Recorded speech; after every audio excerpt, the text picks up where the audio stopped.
السلام علیکم ورحمۃ اللہ وبرکاتہ۔ پیارے ناظرین، اگر آج تمہاری دعائیں دیر سے قبول ہو رہی ہیں نا تو مایوس مت ہونا۔ یاد رکھو اللہ تعالیٰ کبھی بھی اپنے بندے کو بھولتا نہیں۔ بعض اوقات وہ تمہیں وہ چیزیں فوراً نہیں دیتا جس کی تم خواہش کرتے ہو، کیونکہ وہ تمہارے لیے اس سے بھی زیادہ بہترین فیصلہ لکھ چکا ہوتا ہے۔ صبر صرف انتظار کا نام نہیں ہے، بلکہ ہر حال میں اللہ پر بھروسہ رکھنے کا نام ہے۔ اور توکل صرف یہ کہنا نہیں کہ اللہ بہترین کرے گا، بلکہ دل کا مکمل یقین ہے کہ جو بھی ہوگا وہ میرے رب کی طرف سے بہترین فیصلہ ہوگا۔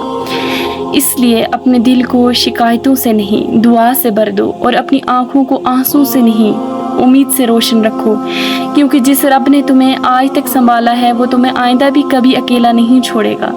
یاد رکھو اللہ تعالیٰ کی طرف ایک قدم بڑھاؤ گے، وہ اپنی رحمت کے بے شمار دروازے تمہارے لیے کھول دے گا۔ صبر رکھو، توکل رکھو، دعا کرتے رہو، کیونکہ اللہ تعالیٰ کے فیصلے ہمیشہ ہمارے خوابوں سے زیادہ خوبصورت ہوتے ہیں۔